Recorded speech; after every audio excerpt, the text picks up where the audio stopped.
The material reality material of the reality of planet the planet changed. changed. People reported strange images appearing out of nowhere, noises, sensory stimulus. That was just the beginning. These ephemeral happenings escalated to solid, corporeal events. One of these was the very tangible appearance of a new arrondissement in Paris.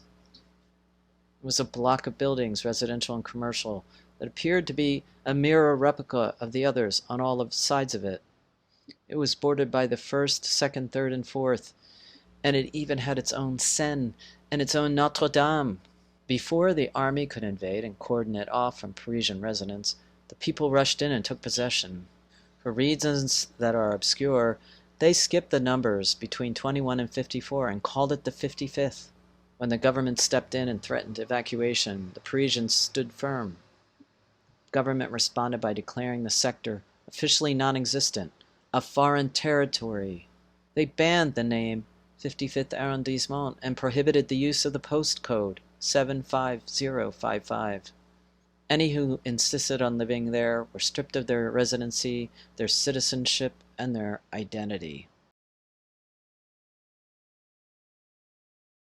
10 years ago to this day, the wind blew stronger, and the tide rose higher, and I was stranded on this island in the middle of nowhere. I'm not lonely because eventually Irenaeus caught up with me. Wouldn't you know? Nobody can find me, but they did. Some of you know them as Dirae, or by the name of Furies. They take vengeance on men whosoever hath sworn a false oath, and I have. I pledged allegiance to the flag and the republic I had no intention of upholding. I did not know what else to do. There I was, countryless, penniless, and alone. And this country offered to let me stay. All I had to do is pledge allegiance to the flag. I live here. I love it. It's a place that no one recognizes, so a lot of people don't like to visit, let alone live here. I made a great choice for an apartment, a really huge place. The inside was completely a blank canvas because apparently the roof could only replicate the facade of the streets and building. I got the flat for a song. The first owner had customized it to his personal needs, so it was a bit to get used to at first. After all, he is an aerialist, but I like the huge empty spaces and the enormous windows and skylight. It's like living inside a chic circus tent. And speaking of pie in the sky, I set up my writing business with an ease I had never experienced. I billed over 100,000 euros in the first 6 months. The government takes almost half, but it's still a tidy sum. Once I put my address as the 55th, I was deluged with requests. People are fearful of living here, but they want to know all about it. I have a podcast, Writing from the 55th. Gives them an inside line and a bit of reflected glamour, and I can go to the colony as often as I like. So I did. I'm not sure I even understood what it meant, except that I just betrayed and sold out who I was for a piece of bread and a pair of shoes, but there was no other place to go and no other space to exist in, so I pledged and swore a false oath, and now I have these creatures born out of the blood from the cut of paternal dick tossed in the ocean, born from the Mother Earth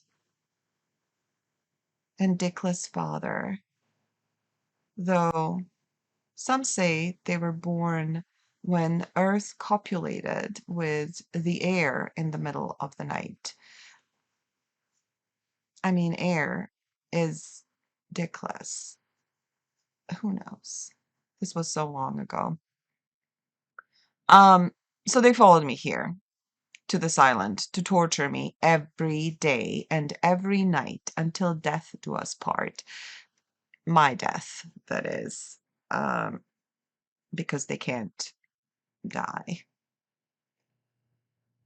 Some say they are maidens, but I assure you, maidens, they are not. The kind of stuff they do when the night falls, No maiden would know, and the kind of tortures they have invented for me do not come from a virginal mind. I tried to plead with them to say I would take back my oaths and would return to the country of my own, but they just laughed. They show me visions of what the country I was born into has become. They show me the hungry elders digging through the trash cans, and they show me the youth selling the last bits of their souls for trinkets. For 10 years, I For 10 cried years, every I night cried every asking them night, to stop asking them showing to this to stop me. showing this to me. Some days they Some take days turns and they take punish me turns and each punish me separately, each and some separately, nights and some they all nights join they all forces join and ride me forces all and night ride me long, all night my long, mind my and mind my body. and my body. I'm not sure how I'm not long I sure can how long stay I can like stay this, like this, though they seem to though bring me they back to seem to bring me life back to life every morning every and morning nourish me to and health nourish me to health, just enough so they just can enough start so they their can torture start their again. torture again.